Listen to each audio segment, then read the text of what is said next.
প্রার্থী ঘোষণা হতেই ঝাড়গ্রামে ধামসা মাদল নিয়ে প্রচারে নামলেন বিজেপি প্রার্থী। রংতুলি নিয়ে নিজেই লিখলেন দেওয়াল। বিধানসভা নির্বাচনের প্রার্থী ঘোষণা হতেই প্রচারে নেমে পড়েছেন ঝাড়গ্রাম বিধানসভার বিজেপি প্রার্থী। সোমবার জেলার 4টি বিধানসভা কেন্দ্রে প্রার্থীদের নাম ঘোষণা করেছে দল। ঝাড়গ্রাম বিধানসভা কেন্দ্র থেকে প্রার্থী হয়েছেন লক্ষ্মীকান্ত সাউ। প্রার্থী ঘোষণার পরদিনই সকাল থেকেই তিনি নেমে পড়লেন জোরদার প্রচারে।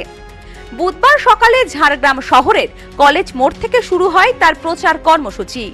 ঢোল, ধামসা ও তাসা বাজিয়ে কর্মী সমর্থকদের সঙ্গে নিয়ে বর্ণাঢ্য মিছিল করেন তিনি।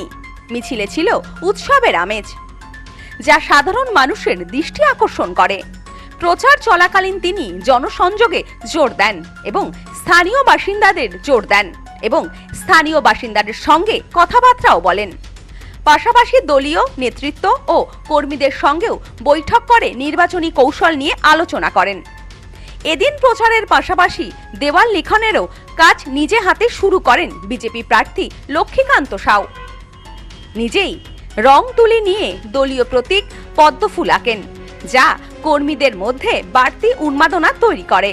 এ বিষয়ে প্রার্থী বলেন, আমরা মানুষের সঙ্গ নিয়ে কাজ করতে চাই। সে কারণে আজ প্রচারে বেরিয়ে মানুষের সাথে জনসংযোগ করলাম। সকলকে নিয়ে আমাদের এই যাত্রা শুরু হলো। আজকে আমাদের কর্মীরা সবাই আছেন সাথে এবং সবাই উৎসাহিত, এবং আমরা এই আমাদের যে মন্দির রয়েছে, রাজনৈতিক মন্দির অর্থাৎ জেলার যে পার্টি অফিস, সেই পার্টি অফিসে আমরা যাব।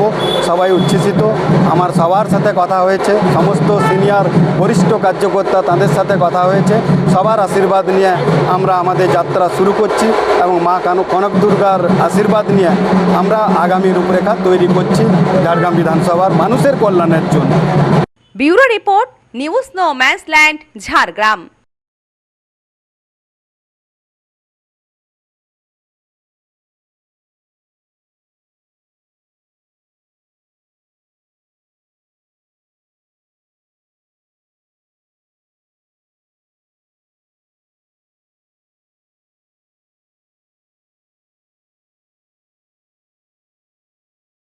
সম্প্রীতি guest house hotel and restaurant. সমস্ত আধুনিক সুবিধাযুক্ত AC double bedroom, standard double bedroom, twin bedroom, deluxe double bedroom. আমাদের হোটেলেই রয়েছে বাঙালির খাবার সহ মাল্টি কুইজিন রেস্টুরেন্ট। শহরের মধ্যে অথচ সম্পূর্ণ নিরাপদ পরিবেশে থাকা খাওয়ার একমাত্র ঠিকানা Sampriti guest house hotel and restaurant, Chakdaha road, টবাজার, বনগাঁ। ফোন 03215257603।